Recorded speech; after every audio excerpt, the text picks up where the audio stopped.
Hi friends, I hope you are doing well. So in this video we will discuss about virtual warehouse concept in Snowflake. So with this virtual, wherever you are creating your Snowflake account, so each user is assigned with a virtual warehouse. We call it compute underscore WH. Okay, this is the default virtual warehouse where virtual warehouse means a separate computing power.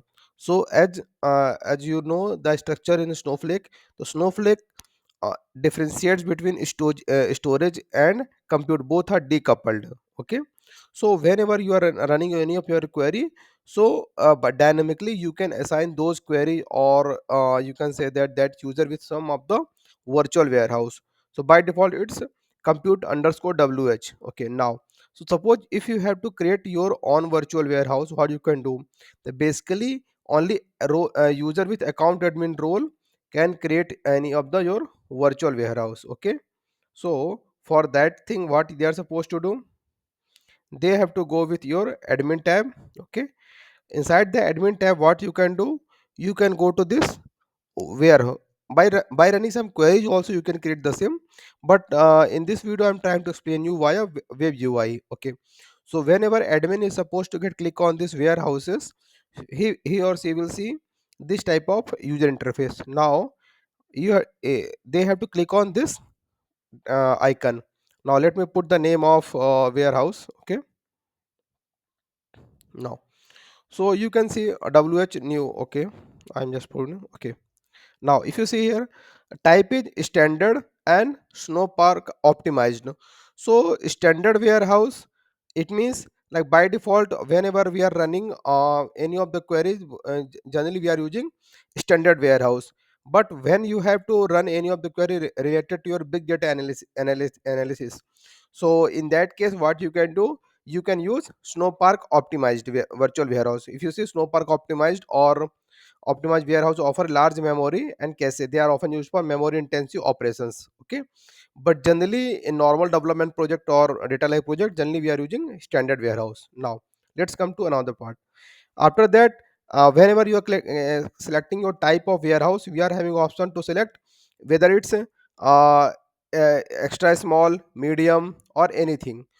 So this offers mainly in the t-shirt sizes: extra small, small, medium. Okay, if you see extra small, after that we are having small, then medium, then large, extra large, maximum 6x large would be provided.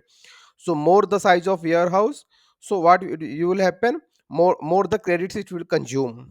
Okay, so first thing. Now let us go for some advanced option. Okay, so if you see this is option of auto suspend and auto resume. What will happen, so to what Snowflake provides to save your cost, generally what we are having, auto suspend. It means if you have connected to your Snowflake account after running of any your query, if you doesn't perform any activity, so automatically after within a required span of time what will happen, your warehouse would get suspended, so that it will save your cost. Okay, auto resume.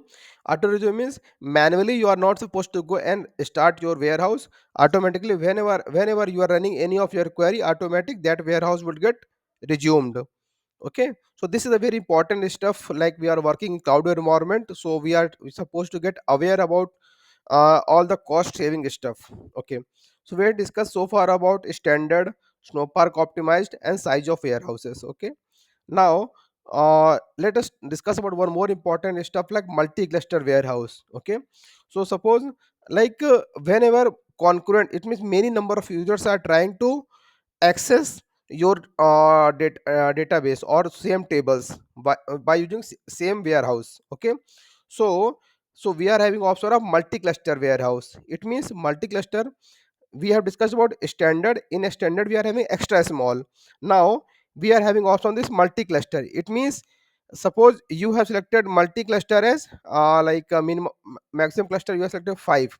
What will happen, automatically like what will happen, first one extra small warehouse would get started. Okay, whenever Snowflake feels okay more number of users are trying to access your query, okay, what will happen, automatically uh 1 2 3 4 5, So or one by one all the five clusters will get started.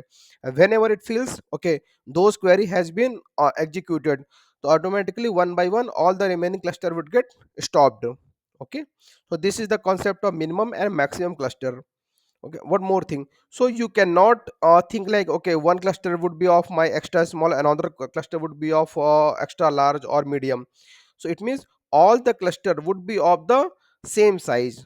Okay, like suppose you have selected here extra small, so what will happen, uh, five clusters of extra small size would get provided to you. Okay, whenever it feels like you are having concurrent number of queries are running.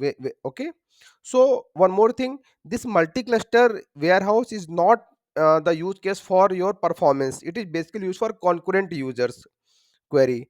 One more thing, another one is scaling policy. This scaling policy we are having two types, standard and economy. So what it means by standard and economy, it means whenever Snowflake feels okay like more numbers of users are going to get consume this query, so automatically within a short span of time it will start another cluster. Okay, one by one all the cluster would get started, okay, based on your concurrent users. But but it takes more cost to us. If I talk about economy, so what economy this type of scaling policy would do, whenever around 70 to 80% of your cluster resource has been used for first cluster, and also whenever Snowflake feels okay for running of more concurrent users, around 6 minutes of load would get used.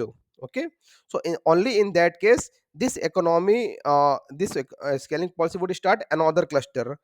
But standard would within a short span of time it starts another cluster. Okay, if you want to read more about this scaling policy, what you can go to your Snowflake website, and here you can read more about this multi-cluster warehouse. Okay, but generally these are the important stuff we as a developer which are supposed to get aware about all these things. Okay, one more thing, generally when we are developing in real time projects, we are generally assigned with the standard warehouse, extra small, and this auto suspend and auto resume. Okay, and this we are generally assigned with only minimum cluster of one size. Okay, why we are because in development environment we are not dealing with huge amount of data, but in production when we are running number of business scenarios in production, so in that case generally we are using these things.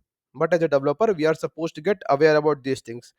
This query acceleration service we will discuss in next video. This is another like I can say that important stuff related to Snowflake, but we will discuss in next video. Okay, so that's all from this video. Thank you.